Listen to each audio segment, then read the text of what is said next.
45 तास काम करा आणि आठवड्यातून सुट्टी घ्या, असं काहीशी नवीन संहिता आपण आणता आहेत.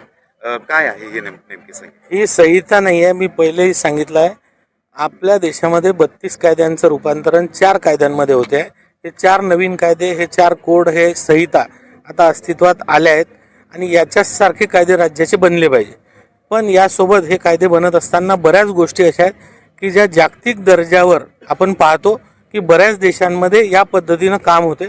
त्या पद्धतीने जर आपल्याही देशात काम झालं तर आपल्या देशातल्या इंडस्ट्रीजला खूप मदत होईल. कामगारांचं पेमेंट वाढेल, कामगारांना आर्थिक मोबदला जास्त मिळेल. या दृष्टीनं असे काही बदल आम्ही याच्यावर विचार करतो आहे. जसं आपण पाहिलं असेल की महिलांना रात्री काम करण्याची मुभा असेल ती दिली गेली पाहिजे. फॅक्टरीमध्ये महिला जिथे काम करते तिथे महिलांना पाळणाघरासहित सगळ्या सुविधा तिथे दिल्या पाहिजे.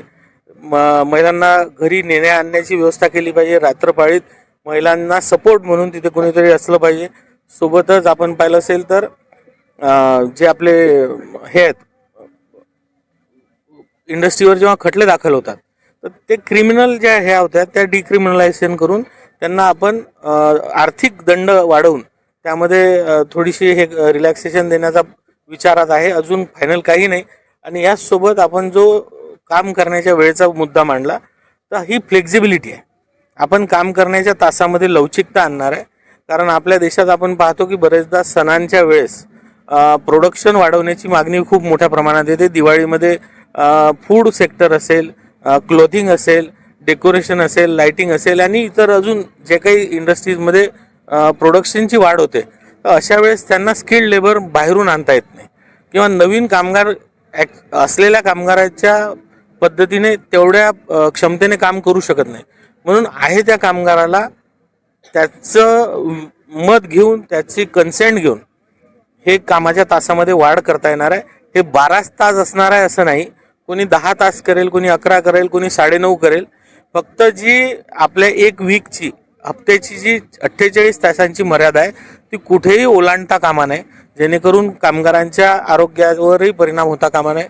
आणि कामगारांच्या आरोग्याचा, त्यांच्या संपूर्ण जीवनाचा विचार करून या गोष्टी आम्ही अभ्यास करतो आहे.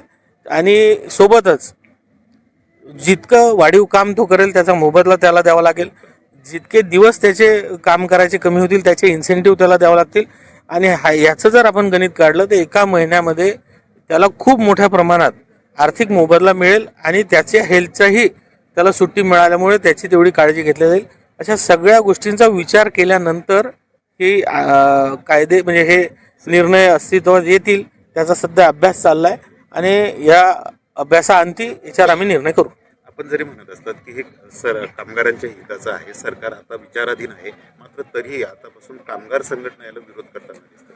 कामगार संघटनांचा 4ही कायद्यांना विरोध नाही आहे. माझी ज्या कामगार संघटनांशी, ज्या प्रमुख कामगार संघटना आहे त्यांच्याशी जेव्हा बोलणं झालं तर त्यामध्ये मुख्य जो कामगार कायदा असेल आणि आपला वेजेस कोड असेल याबद्दल त्या लोकांचं संमती आहे, ते लोक आनंदित आहेत. पण इतर 2 कायद्यांमध्ये सुद्धा त्यांचा पूर्ण विरोध नसून त्यातल्या काही प्रोव्हिजन्सवर त्यांचा आक्षेप आहे. तर निश्चित या आक्षेपांवर केंद्र सरकार लवकरात लवकर तोडगा काढेल आणि त्यात आम्ही मार्ग काढू. ह्या ज्या संहिता आहेत ह्या तर आपण लागू करण्याच्या विचाराधीन आहेत, परंतु मालकाने जर याचं उल्लंघन केलं तर काय कारवाई करतात? ते मी सांगितलं नाही, याच्यामध्ये जोही उल्लंघन करेल त्याला शिक्षा आहे, त्याच्यावर दंड आहेत आणि ते आम्ही निश्चित आकारू आणि त्यांना याच्यातून कोणालाही सोडल्या जाणार नाही.